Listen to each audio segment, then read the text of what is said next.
Hey everyone, I hope y'all doing well in quarantine. Nothing's really changed with the amount of time we're having stuck at home, but in times like these, I feel like having a crazy story to tell is something a lot of you want to hear. So get yourself comfortable, enjoy the nice drink you have beside you, and let's get started. This story dates back to October 2016. I have fond memories when I used Instagram to really express myself and who I wanted people to see me as, and in this time I showed my love for Nintendo. I made myself a meme account based around simple, original, freshly squeezed Nintendo memes. Maybe it's a little bit too excessive, but I really did try to show myself for who I really wanted to be. An original meme page who also posted some of their art in between. It seemed like an unexpected combination to the average viewer, albeit a good one.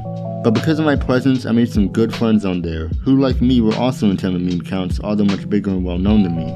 This got me to get invited into a lot of different group chats where we just talked about what we were up to, what we were playing for our posts. It was all good fun.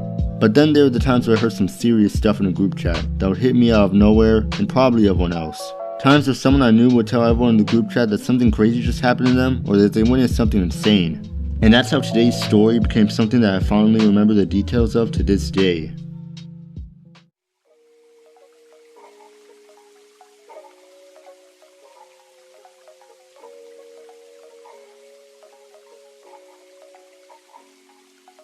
In my time as a Nintendo meme account, I may have known many people in my Instagram groups before, but this story is going to focus on a guy by the name of C.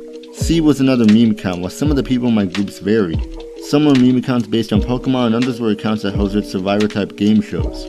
Now our story starts not with the words of C, but with the words of people who knew something we didn't. Some of the members of the group chat came in telling us, "Hey, guys, C is in trouble, he just did something crazy."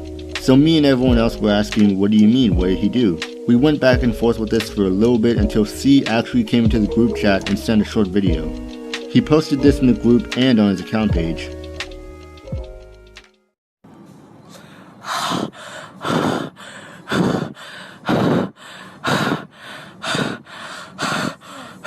It was of him sitting in his car, pointing his camera to the window while someone was driving for him. You could hear him breathing heavily, possibly of distress.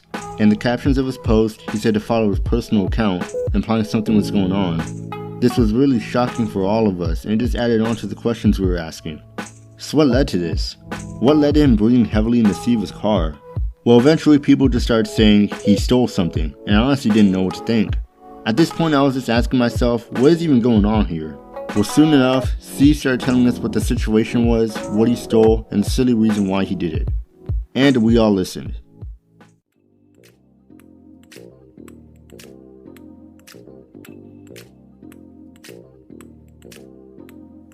So C had big plans for a day beforehand. He was going to a Smash tournament. I think he was telling everyone about it earlier in the day, and by that point we wouldn't get word from him about what was going down until we came back. So he was competing in this Smash tournament and was taken there by his mom. I can't remember the finer details of how long he lasted, but I know what happened with the decision he made that messed up everything for him. And I don't mean that as a competitive side of things, this wasn't about his skill. But his last match was against this guy who, from what I remember, was a little older than him. C loses to the guy, and while feeling frustrated, he sees something the guy has lying around. From under the desk they were playing with, C spotted this guy's personal snack stash. A huge pack of Slim Jims. I can't even remember the details of how many this guy had, but with the story being what it was, and C doing something that caused him to get in trouble, can you guess what happened? C stole them. He stole the Slim Jims. He said he did it when he was sure the guy wasn't looking, and thought that instead of tasting defeat, he would instead taste the sweet victory of stolen Slim Jims. I'm sorry, I know it's a bad thing that he stole them, but he had to have thought it would make him feel better. So as soon as he took them out of sight, he knew it was time for him to leave before the guy could truly notice. So he goes to his mom and he's like, "Hey, we have to go." I'm pretty sure he hid the Slim Jims he was holding on to, somehow, and they got into the car and left. This is in turn what led to the video of C breathing heavily to the car window. But there's a little bit more to this. Following that post, C put another one on there of a picture. In it you could see the blaring lights of a police car down a neighborhood road, and C captioned it, "They're looking for me because I stole Slim Jims." So soon after all this happened and he was telling us the details, he moved a lot of us to a new group chat he created, and he titled it, "Slim Jims Are Good."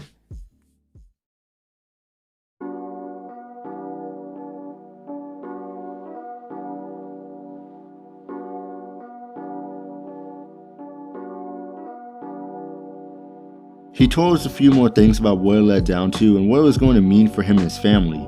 He said in a new group chat, "Should I delete the post from when the cops chased me? I'm not sure." By this time, his mom probably had to find out what he did. C then told us how the cops eventually found him for stealing a dude's pack of Slim Jims. I started asking a few questions to him at the time, along with other people in the group chat who were still confused. One of the things I asked was, "Hold up C, how old is this guy?" With C replying, "I don't know, I just met him today, but he looked like he was 20-ish. And I gotta admit, to steal Slim Jims from a guy who's at least 20 requires someone with massive balls." Alright, I'm just kidding with that one. But really, the fact that C wasn't afraid to do this after he lost a match to this man still baffles me thinking about it. I mean, sure, he was afraid riding home in the car because the cops were probably following him at that point, but in the moment he decided to just go for it and think, if I'm gonna lose, I'm taking these home with me. I mean, while in the group chat, he pretty much felt no shame or regret in what he did, and it showed. There was a friend he knew in the group who was telling him, "Dude, you stole like 400 Slim Jims." And C was like, "No," because he didn't want to exaggerate just how many he stole. He was even saying that the reason he made another group chat was because he was uncomfortable with some of the people in the one he first shared the details in. And when his friend showed a picture of Randy Savage with Slim Jims as a meme, C couldn't help but express himself. He ended up saying, "Slim Jims are the best food ever," meaning he didn't care about what was holding him down, even if it was the fines his family was given. Through it all, he probably still snapped on his Slim Jims even when times were rough.